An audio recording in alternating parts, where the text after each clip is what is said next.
So today's podcast is mostly advice for me. Because right now, this is something that's driving me a little crazy. It's been an issue for a long time. And if I'm honest, I will admit that when you do this, when my family members do this, when anyone else does it, I can see the problem and the solution pretty darn fast. But when I'm doing it, well, it seems completely insurmountable. And I am transformed from a successful, responsible, in-charge kind of woman into a helpless adolescent with a moderately bad attitude. And when I'm sucked into this impotent cycle of, I'm so confused, it's too much, I must be broken. It's just how I am. I've always been like this. I don't know what to do. Well, you'll be able to see the answer, the solution, probably before I do. You might like this because this week you get to kind of play along at home and be my coach, because the topic is me, this podcast, and procrastination. Ready? Or should we do it next week?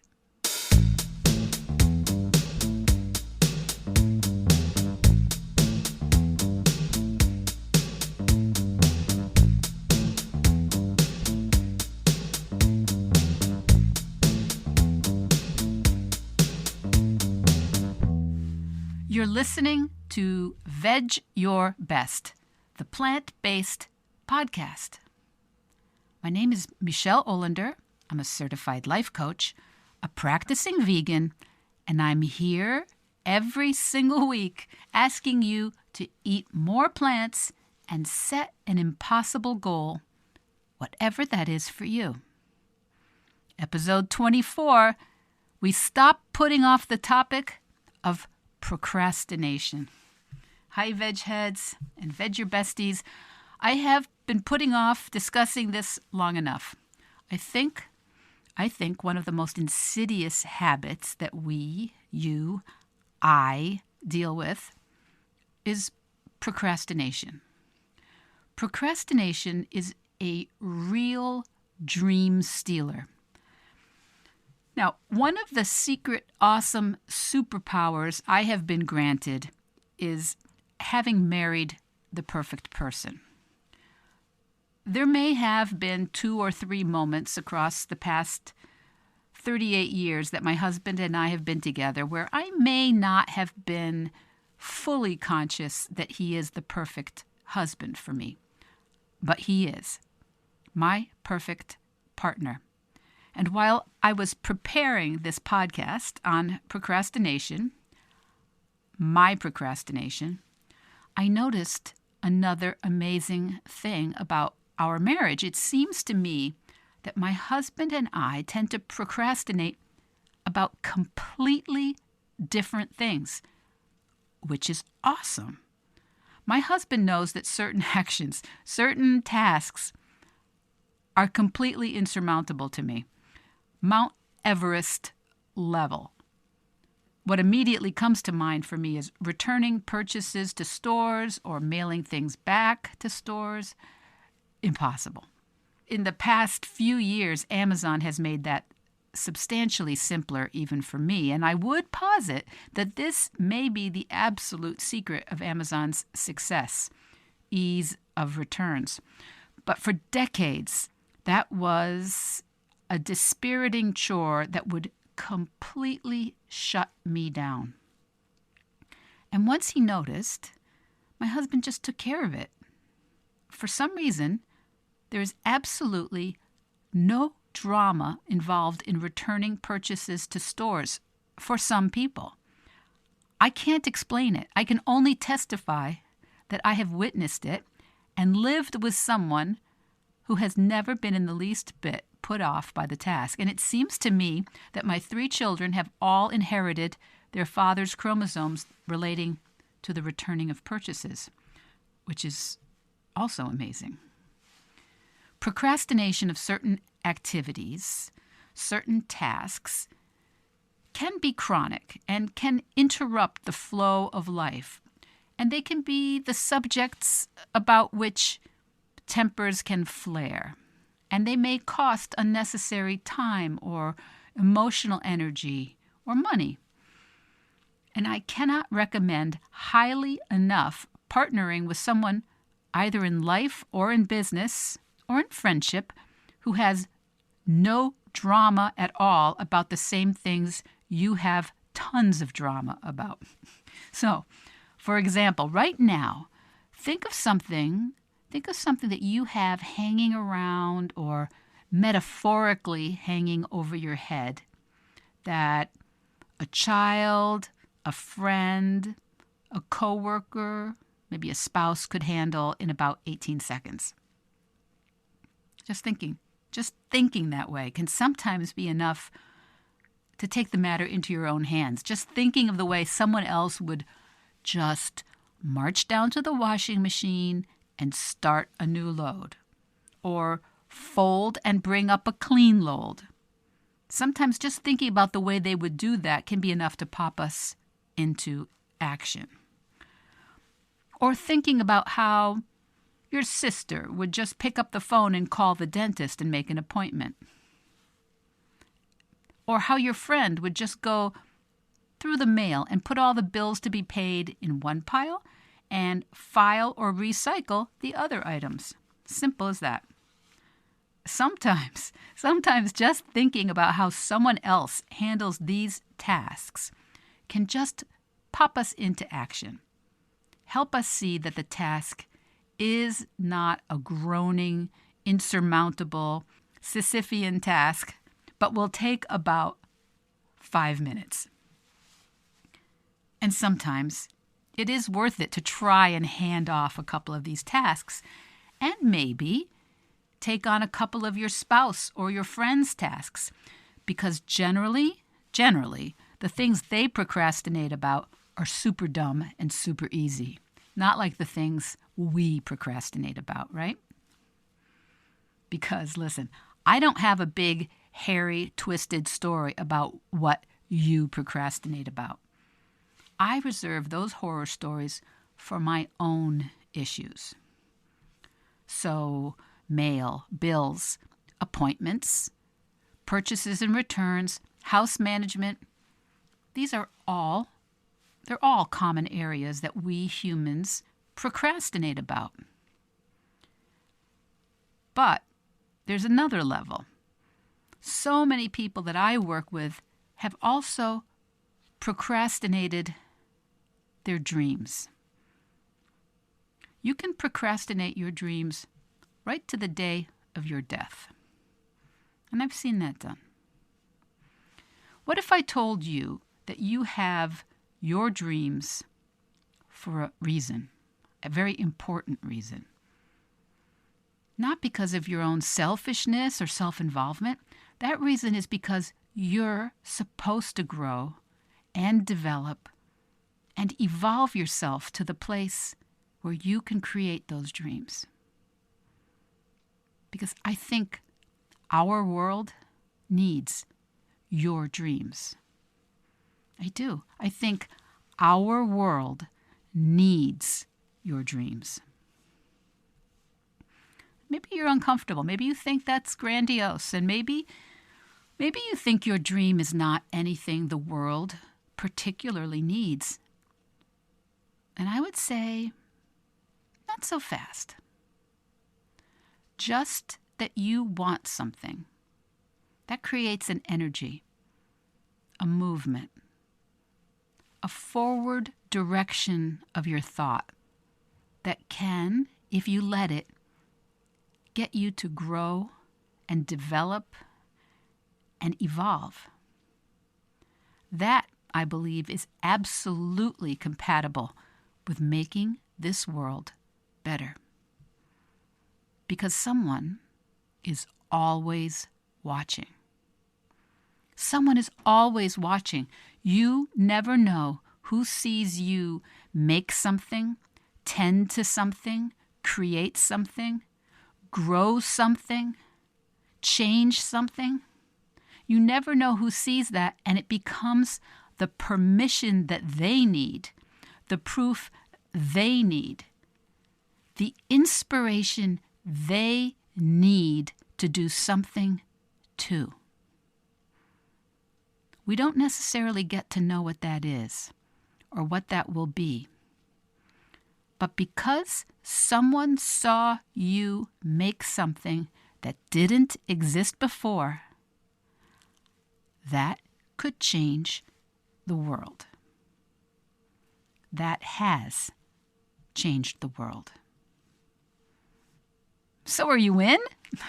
I'm in. But what about my problem? I told you you would be coaching me this week on the subject of procrastination. And in this case, it's not something I can hand off to my perfect husband. So before I talk myself out of it, let's get to it. I have this podcast, Vedge Your Best, which has been a challenge and a dream and a delight. And it's a vehicle with which I can offer completely for free some of the ideas I teach, aimed most specifically towards people who are interested in limiting or eliminating the consumption of animal products. And this today is episode 24.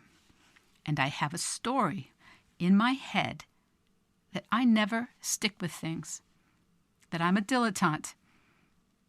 And there is a lot of evidence that this is completely not true. But when I am anxious about something or when I'm taking on a new project, that beatdown sometimes starts in my brain. It sounds like, what are you doing? Starting something new? You've got plenty to do. A podcast? You will never, ever be able to keep that up. Maybe you know the drill. Maybe your brain sometimes says similar things. And yes, I have had some enthusiasms and plans that I stopped. But I certainly finished lots of big multi-step, complicated or ongoing projects. I mean, I finished college. I've been married over 30 years. Same husband. Raised 3 kids. Finished a master's degree in art history. I partnered in business with my husband for almost 40 years now. Quite a few other things. Just to show you how your brain can tell you a lot of crap in the course of a day. And it's important to question all of it.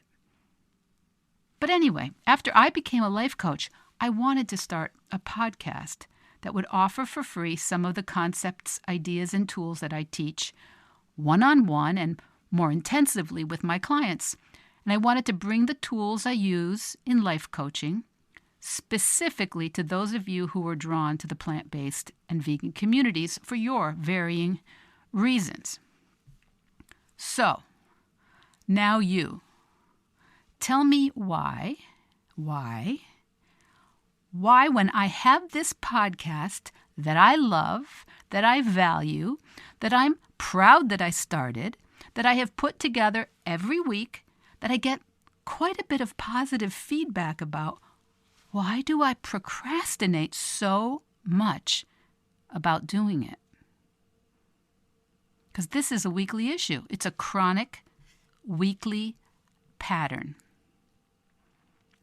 Maybe chronic is not helpful. If you're coaching me, you would probably say, Michele, that's kind of dramatic. Chronic? What's the fact? Because chronic is kind of a judgment word, right? We might not all agree about what chronic means. And by the way, no one says he was chronically adorable, do they? Chronic always implies a problem, doesn't it? So let's start with the fact you're reminding me. My podcast sound guy, Charlie Weinshank, puts together this podcast so that it is ready to publish on all the platforms at about 12:01 a.m. every Tuesday. He has asked to have the episode recordings from me 7 days ahead, which I have liberally interpreted as before 7 p.m. on Tuesdays, and which in practice has turned into Wednesdays before 7 p.m. and even occasionally Thursday. So that has been what's going on. I typically get the podcast recorded sound files to Charlie on Tuesday, sometimes Tuesday, Wednesday most often, and occasionally Thursday. At the same time, throughout these past 5 months, I have also had a deadline on my calendar written in my very own hand, which says, podcast to Charlie by 7 p.m. on Mondays. Mondays, which I think I have only done twice. So tell me, Coach, why do I have that deadline on my calendar and not abide by it? Why? Why, if I'm not doing it, do I have that deadline on my calendar? And if I have that deadline on my calendar, why am I not honoring it? Why am I out of integrity almost every single week with what I have decided? Coach? Yes, you. What do you think? So coaches are cagey, and I see that you are cagey. And you're not just going to fix this for me, are you? You're not going to just tell me what to do and send me on my way to do it, because you know it's not an action problem, right? Actions, the things we do, the things we don't do, the way we react, respond, and resist, those actions are fueled by emotions, feelings. And those feelings emanate from our thoughts, what we're thinking about certain facts and circumstances in the world. So the fact is, to get my podcast out every Tuesday, my sound guy said he wants it no later than Wednesday, 6 p.m. My thought about that fact, I should finish it by Monday at 6 p.m. And when I think that thought, I should finish it by Monday at 6 p.m., I feel, well, as it is Wednesday, as I'm writing this, almost 48 hours after that Monday 6 p.m. deadline that I wrote on my calendar, my thought that I should finish by Monday at 6 p.m., when I think that thought, I feel broken. I feel like something must be wrong with me. I feel like I'm always like this. I feel like I'm acting like that adolescent with a moderately bad attitude that I mentioned earlier, who never gets her work done until the last possible deadline. Okay, but choose one feeling, you're saying? Thanks, Coach. Okay, thanks. Thanks for reining my brain in, because it's going all over the place. So, Coach, okay, when I think I should have finished my podcast Monday, almost 2 days ago, I feel helpless. No, I guess I feel like I'm failing. Okay, so I hear you, Coach.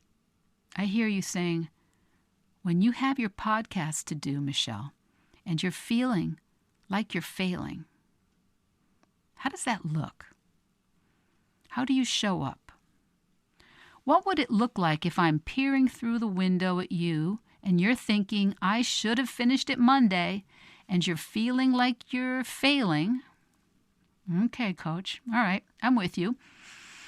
Well, it looks like I'm tense and distracted and having a hard time concentrating. And I'm beating myself up for being in this situation yet again. And I'm doubting the idea or the ideas that I started with and second-guessing my plan of what to record for my podcast listeners. And I start to think, crikey, I just have to finish it. And time is running out. And maybe I will never be someone who honors my calendar.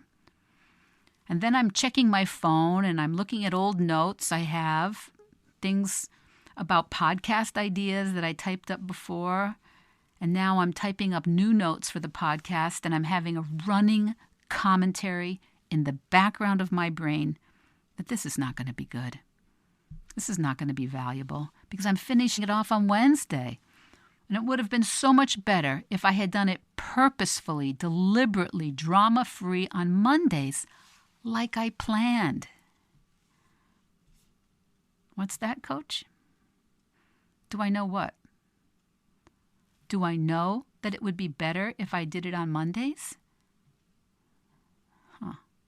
Do I know that it would be better if I did it on Mondays? Okay, well, no, I guess I don't know that. But at least it wouldn't be driving me crazy on Tuesday and Wednesday. I could be thinking about something else. What? Could I be thinking of something else now? Sure, I guess I could. But then my podcast would never get done. No, you're right. I guess I don't actually know that. Maybe it could get done without me having a weekly freak out. Because, yes, it always gets done. And no, I've never missed a week since I started in September. Well, yes, I could contact Charlie and talk to him about what I could do, but I don't want to. Yes, you're right. I don't want to, but I could. It's just me making up all these rules, and it's just me turning this into a problem. Okay, Coach, so show me what's going on here. What's going on in my brain? So I have a weekly podcast, and I'm thinking I should finish my podcast by Monday by 6 p.m. And when I think that thought, that I should finish my podcast by Monday at 6 p.m., I feel failure. And when I feel failure, I rush around, I'm distracted, I'm not focused, I don't enjoy the process, I beat myself up, and I use this as evidence that I'm terrible at podcasting, that I'm a failure, and what business do I have helping other people with their issues when I struggle getting my podcast out every week? And I change my plan about what to write about midway, and I second-guess myself, and I think about how Charlie must think I'm an awful flake, and I think about how am I ever going to up my game and create a vegan and plant-based television network, and maybe I better just give up now. Just getting this podcast done every week is an entire soap opera. What's that, Coach? It's not? It's not the podcast? But of course it is. The whole problem is getting this podcast out. Do you see it, guys? Do you see what I'm not seeing? Do you see what I'm missing? I'm getting a podcast out every week. The podcast is getting done. The only problem here is that I have a thought that the podcast should be done on Monday. And when it's not done on Monday, I make that mean that I'm a failure.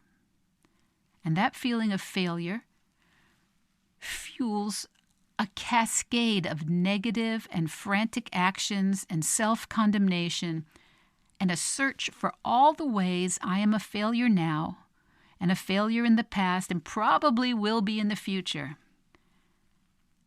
And it's not because I have the podcast to get out, is it? You're right. You're right, Coach. It's because I'm telling myself it should have been done Monday. I should not be doing it now. I could be telling myself something else, couldn't I? Because arguing with what is, arguing that something should be different, is a super big waste of time. Do you know the brilliant Byron Katie? She teaches a very powerful framework of understanding what is and dealing with what is, rather than all the drama of what we think should be. When we get all balled up in a tangle of what we think should be, well, we lose a lot of our power.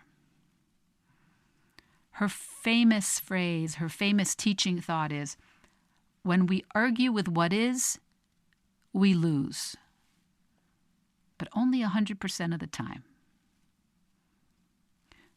When we argue with what is, we lose. But only 100% of the time.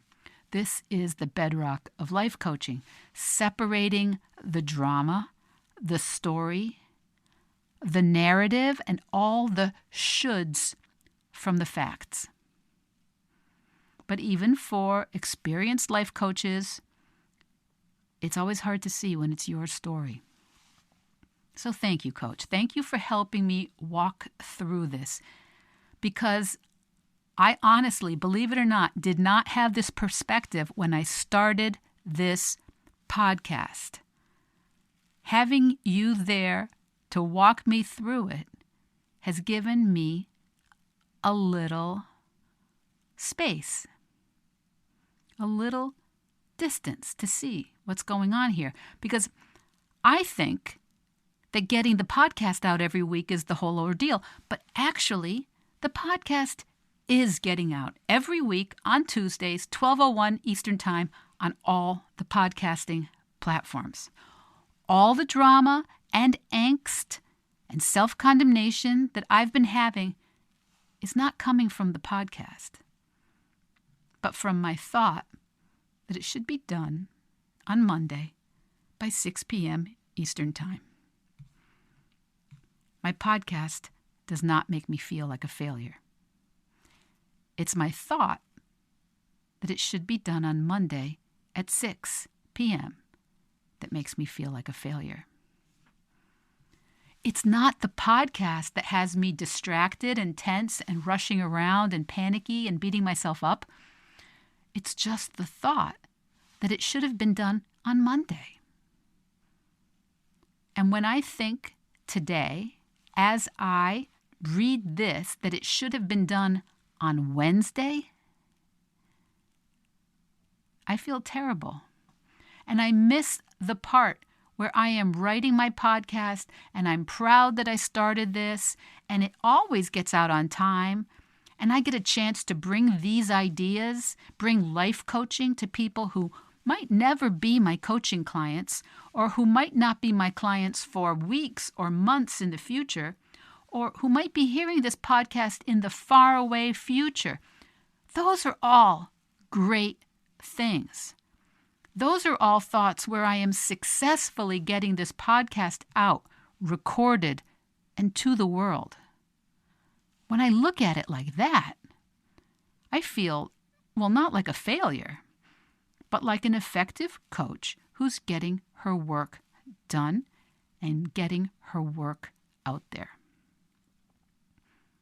So, why do I want to keep thinking about my weekly podcast this way, you're thinking? Why do I want to keep that thought that it should be done by Monday at 6 p.m.? Because if I really do think it would be better, if I really do think Monday at 6 p.m. is my decision about how I want to structure my podcast schedule, well, this thought is at least 92% not working.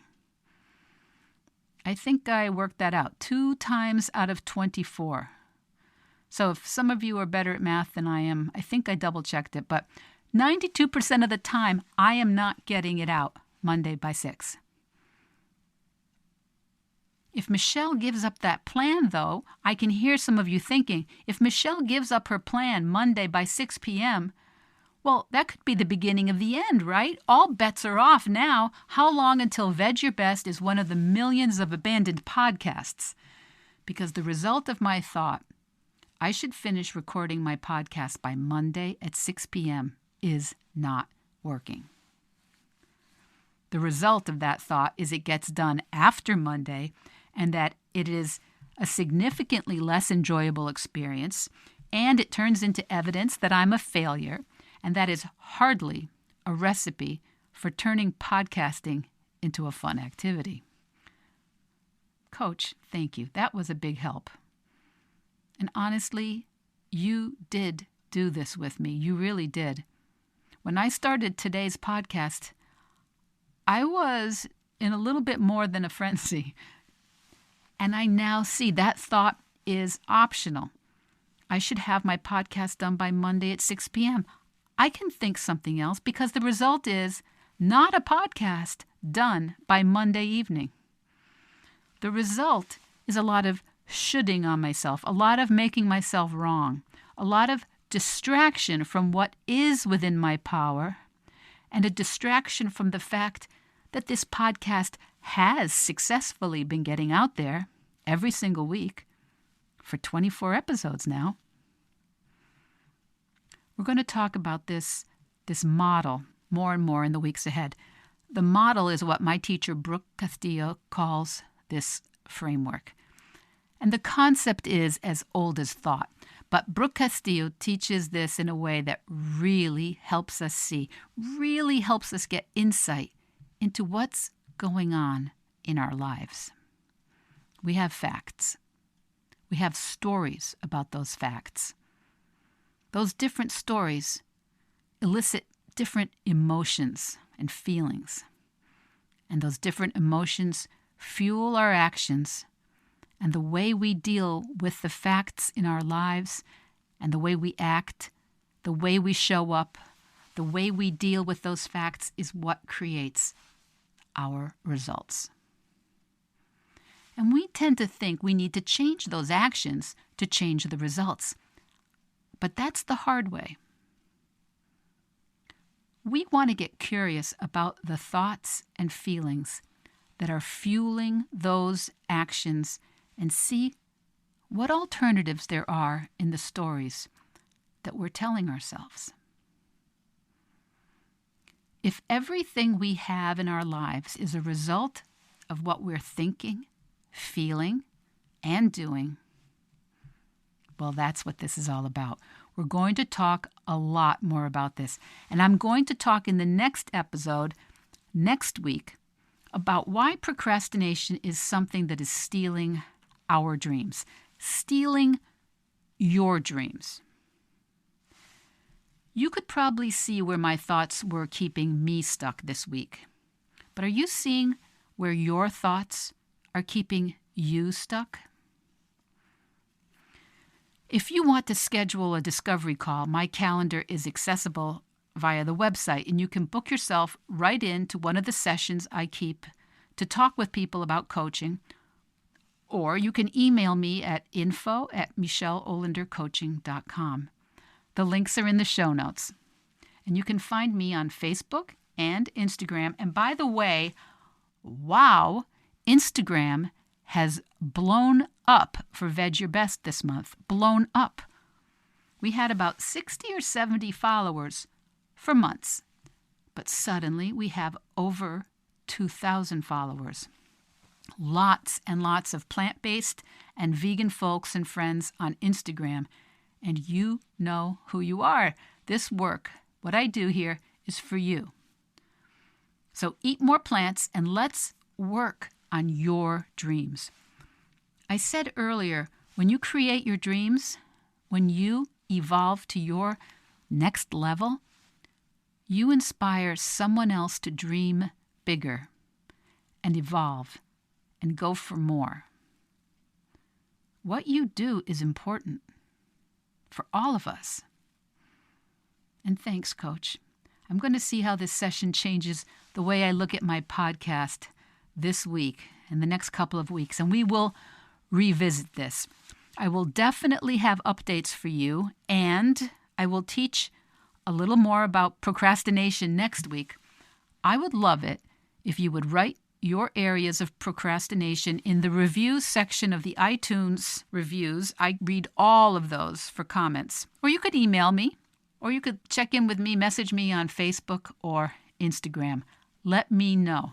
Let's talk about your model, where procrastination is stealing your dreams. Vedge Your Best podcast production, music, and editing by Charlie Weinshank. Thanks, Charlie. Before you go, it would mean so much to me and the Vedge Your Best team if you would hit subscribe, leave us a 5-star review, or share with someone you think might be interested. Something about algorithms, it helps bump us up a little in the rankings, and that's the best way to help others find the podcast and for us to find our audience. So, until next week, make it easy and veg your best.